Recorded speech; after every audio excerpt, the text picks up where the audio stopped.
a tentative but plausible theory, until in 2023, they saw something that left them completely baffled.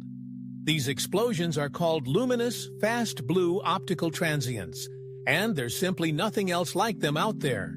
I'm Alex McCohen, and you're watching Astram. Join me today as we dive into the mystery of space's brightest explosions, how they were discovered, and why they keep stumping scientists again and again. Being such a recently discovered event, the data we have on luminous, fast blue optical transients, or LF-bots for short, is minimal. The first LF-bot ever detected was identified just 6 years ago in 2018, and we've only witnessed a handful of them since. As so little is known about them, it makes agreeing on a universal definition a little tricky. For now, what scientists do all agree on are some common characteristics these LF-bots seem to share. So far, they all display a predominantly blue emission, very high optical luminosity, and being bright in X-rays, ultraviolets, and radio waves. They are also very fast, as their name indicates. LF-bots go off like a cosmic camera flash. They reach peak brightness and then dim very rapidly, usually in the space of hours or days. As you might know, a supernova follows the same pattern of brightening and then dimming. But this dimming takes weeks or months. This short-lived nature of LF-bots makes them difficult to spot and study. So, how did we manage to capture such an elusive event? NASA's Atlas HKO telescope in Hawaii is part of an early asteroid impact warning system that scans the entire sky several times a night for moving objects.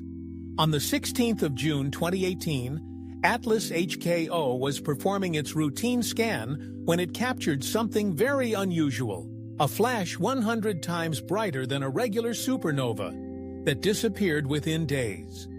The scramble was on.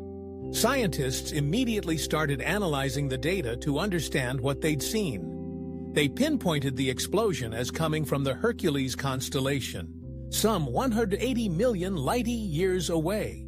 Officially designated at 2018 COW, the event was affectionately nicknamed the COW after the last 3 letters in its name.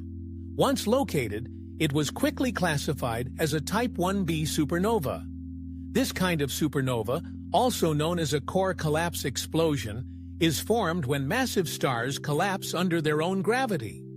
But something about this particular explosion didn't quite fit. When taking a closer look at the COW's emission spectrum, it didn't look very typical for a Type 1b supernova. It had unusually broad emission lines and very weak helium lines. Scientists thought it appeared more reminiscent of a Type 1 CBL supernova, and so was quickly reclassified. However, the more scientists pored over the data, the more surprised they were by what they found. Whatever this explosion was, it started to look less and less like a supernova, at least not the kind of supernova we'd expect. For starters, it appeared out of nowhere. This blast went from inactive to peak luminosity in just a few days. Like we mentioned earlier, supernova usually take a few months to reach their brightest and dim again at a similar pace. Not only that, it was registered to be 10 to 100 times brighter than an ordinary supernova. Also, everything about the way it exploded was wrong. When supernova explode, they tend to release their energy in a spherical shape. We know now that the shock wave sent out after a supernova can be aspherical, due to the presence of strong magnetic fields, which can distort the shape of the initial blast. However, upon closer inspection, this mystery explosion did not even explode spherically. The researchers themselves called it the most aspherical explosion ever seen. Soon enough, other theories were being put forward. Some thought the COW could be a monster black hole, shedding a passing star. Others suggested it was a supernova that gave birth to a black hole, or a neutron star. But let's step back for a moment. It's really hard to draw any conclusions when you only have one of something. As the saying goes, once is an anomaly, twice is a coincidence, and 3 times is a pattern.